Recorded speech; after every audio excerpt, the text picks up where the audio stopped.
Indonesia memiliki banyak pasukan khusus yang hebat-hebat, salah satunya Detasemen Jalamangkara yang dimiliki TNI Angkatan Laut. Mengutip laporan yang diterbitkan Portal Jember, kemampuan tempur seorang prajurit Denjaka disebut-sebut setara dengan 120 orang prajurit biasa.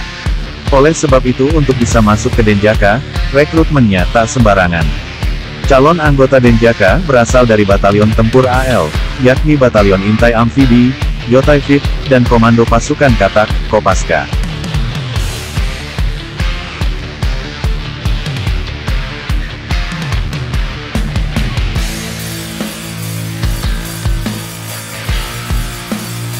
Tak hanya itu, dijelaskan pula bahwa durasi latihan yang dijalani oleh calon anggota Denjaka sekitar 6 bulan lamanya.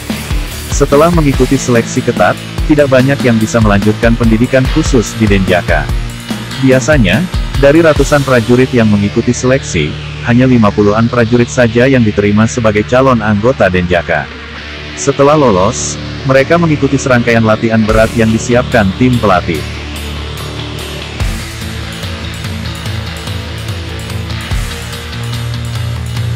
Dilansir dari zonajakarta.pikiranrakyat.com, selain digembleng di markas Marinir Cilandak, Jakarta, mereka juga dilatih di Puslapfor Situbondo, Jawa Timur. Mereka dilatih berbagai keterampilan operasi tempur, seperti penyusupan dan sebagainya, dengan berbagai medan, baik itu di laut, sungai, maupun hutan. Salah satu contoh beratnya latihan yang dijalani oleh anggota Denjaka, adalah kaki dan tangan terikat, kemudian dilempar dari helikopter ke laut. Dalam waktu singkat, para anggota Denjaka itu harus bisa melepaskan diri.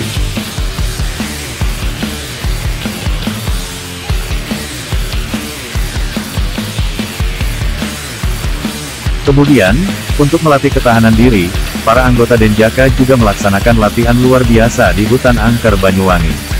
Mereka juga menjalani survival di tengah hutan selama berhari-hari.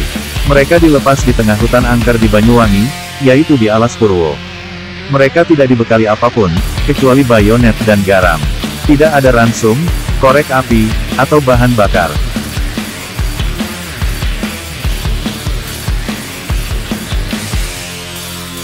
Operasi senyap di malam hari juga mereka jalani.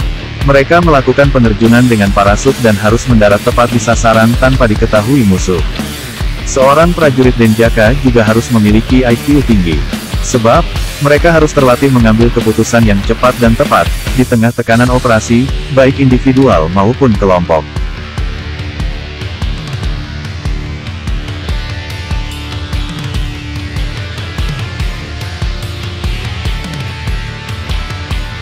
Secara organisasi, Denjaka berada di bawah Korps Marinir. Tidak ada yang tahu persis berapa jumlah prajurit Denjaka di Indonesia, karena detasemen ini bersifat rahasia. Peran khusus Denjaka, antara lain sebagai detasemen anti bajak kapal laut, anti bajak pesawat udara, perang kota, hutan, laut, udara, sabotase, intelijen, dan kontra-intelijen. Selain itu, dalam pembentukannya pasukan khusus Denjaka ini disiapkan untuk mengatasi teror aspek laut. Namun dalam operasinya pasukan Denjaka tak hanya disiapkan untuk mengatasi teror aspek laut saja, namun juga bisa menjalani operasi khusus lainnya yang bersifat rahasia.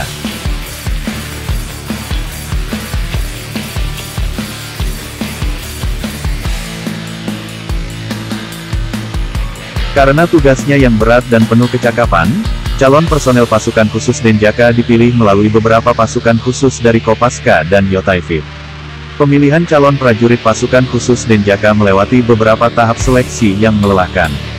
Calon pasukan Denjaka juga harus mempunyai IQ di atas rata-rata, maka tak heran dalam seleksi pasukan khusus Denjaka hanya meluluskan beberapa orang saja.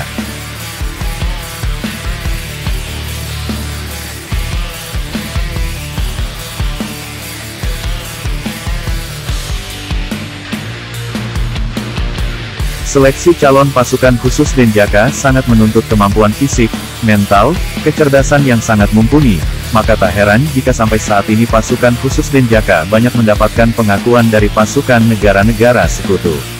Pasukan Denjaka yang telah dinyatakan lulus akan dibekali berbagai kemampuan, seperti skill keahlian dalam penanggulangan anti-teror aspek laut, intelijen, taktik dan teknik anti-sabotase. Tentunya keahlian tersebut hanya sepenggal kecil skill pasukan Denjaka yang disebutkan, dan dengan usianya yang kini sudah 39 tahun, pasukan khusus Denjaka sudah banyak menorehkan prestasi.